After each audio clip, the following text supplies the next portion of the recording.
मेरा नाम इमरान खान है। मैं सर के चैनल पर पहले भी कई कहानियां भेज चुका हूं और ठीक आज भी मैं आपको 2-4 किस्से सुनाना चाहता हूं। और आज का पहला किस्सा, जिसमें मैं, मेरे पिताजी, मेरे बड़े भाई और उनका एक दोस्त जिसका नाम राकेश है, और ठीक हमारे मामू का लड़का जिसका नाम नदीम है, हम 5 लोग अपने पुराने घर, जो कि हमारे नए घर से पैदल चलकर लगभग 10 या 15 मिनट की दूरी पर है, ठीक वहां पर काम करने जाते थे। हमारे नए और पुराने घर के बीच में एक नदी भी पड़ती है। उस नदी के ऊपर एक पुल है जो कि लोगों की सहूलियत का जरिया है। ठीक एक रात हम लोग देर रात अपना कमरा बंद करके ठीक अपने घर की तरफ निकल दी है। समय 12 बजे का था और ठीक मेरे भाई का दोस्त राकेश वह हमारे साथ ही काम किया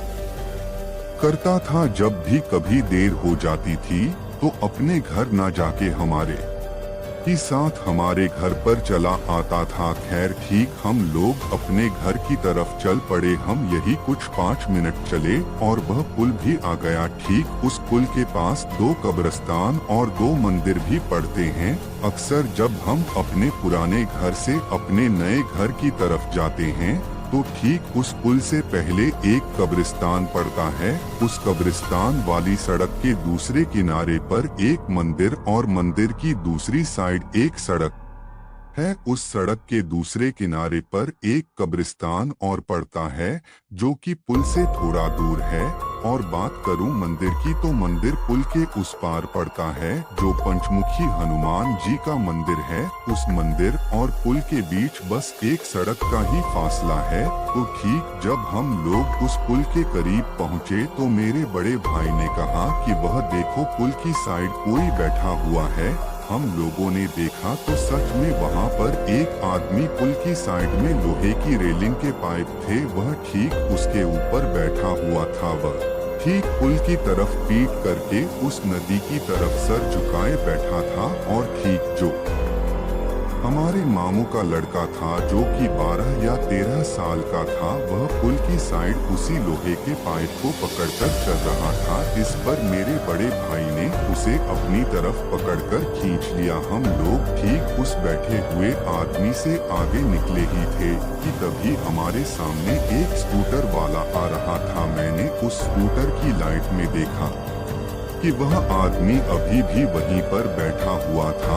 उसके शरीर में कोई हलचल नहीं थी। शायद उस स्कूटर वाले ने भी उसे देख लिया था। आप यकीन नहीं करेंगे, वह स्कूटर वाला इतनी तेजी से ले गया जैसे कि वह उड़ के निकला हो। इसके बाद जब हम लोग उस पुल से 2 कदम आगे ही निकले तो मेरे बड़े भाई ने पीछे बिना देखे ही मुझसे कहा कि शायद अब वह चला गया होगा। दोस्तों, मेरे भाई ने ऐसा इसीलिए कहा क्योंकि उसके साथ पहले भी ऐसा कई बार हो चुका है। उनको इन चीजों से ज्यादा फर्क नहीं पड़ता। और एक रियल बात आपको बताऊं, जब हमने पीछे की तरफ देखा तो वहां दूर दूर तक कोई नहीं दिखा। यह सब देखने के बाद मेरे भाई का दोस्त राकेश, वह तो डर ही गए। सच कहूं तो उन्हें तो रात को ही बहुत तेज बुखार आ गया। और तो एक बात और, जब हमने अपने मामू के लड़के नदीम से पूछा कि तुझे रात को पुल पर क्या दिखा, तो उसने कहा कि मुझे तो कुछ भी नहीं दिखा। नदीम का घर भी हमारे नए घर के पास में ही है। बाकी दोस्तों, उस दिन के बाद से नदीम और मैं अंधेरा होने से पहले ही अपने घर पर आ जाते थे। दोस्तों, यह था मेरा पहला किस्सा, लेकिन इसी रास्ते के और भी किस्से हैं जो इस किस्से की ही तरह ही है, जिसमें कई बार हमारा इन चीजों से सामना हुआ है। लेकिन आज तक की बात है, कभी भी इन चीजों ने हमें नुकसान पहुंचाने की कोशिश नहीं की। बाकी सबसे बड़ी बात, मैंने इस कहानी में पुल, कब्रिस्तान, मंदिर, इन तीनों का जिक्र इसलिए किया है क्योंकि आगे की कहानियों में आपको ज्यादा कुछ समझने की दिक्कत नहीं होगी, क्योंकि आगे की कहानियों में इस रास्ते के और भी किस्से हैं। तो ठीक दूसरा किस्सा भी इसी रास्ते का है। यह बात मेरी शादी के कुछ वक्त बाद की है। उस दिन बरसात का मौसम था। हम लोग अपने नए घर पर रहे रहे थे।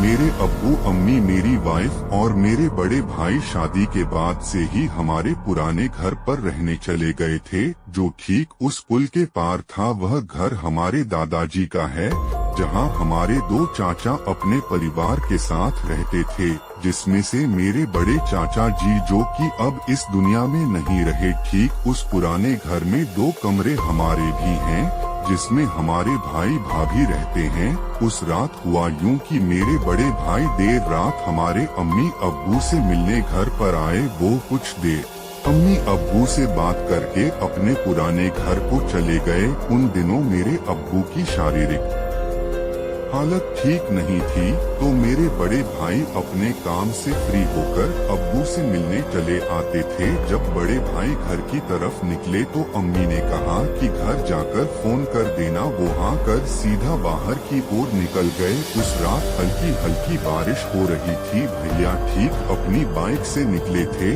उनको अपने घर जाने में 5 से 10 मिनट का ही वक्त लगा होगा, लेकिन जब उनका फोन नहीं आया तो कुछ देर बाद अम्मी के कहने पर मैंने उन्हें फोन लगाया। उनका फोन नहीं लग रहा था। अम्मी को उनकी बहुत फिक्र होने लगी। मैंने लगातार कई बार ट्राई किया, लेकिन फोन नहीं लग रहा था।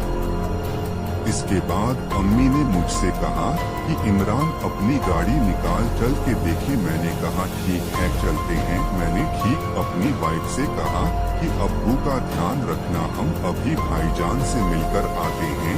इतना कहकर मैं अम्मी को लेकर बाइक से निकल गया। रात हो चुकी थी, चारों तरफ सन्नाटा था, ऊपर से हल्की हल्की बारिश। हमें उस रास्ते पर कोई भी नजर नहीं आ रहा था। बाकी जैसा कि मैंने आपको पहली ही कहानी में बताया था कि उस पुल के पास एक हनुमान जी का मंदिर भी है, और उस मंदिर और पुल के बीच में बस एक सड़क का ही फासला है।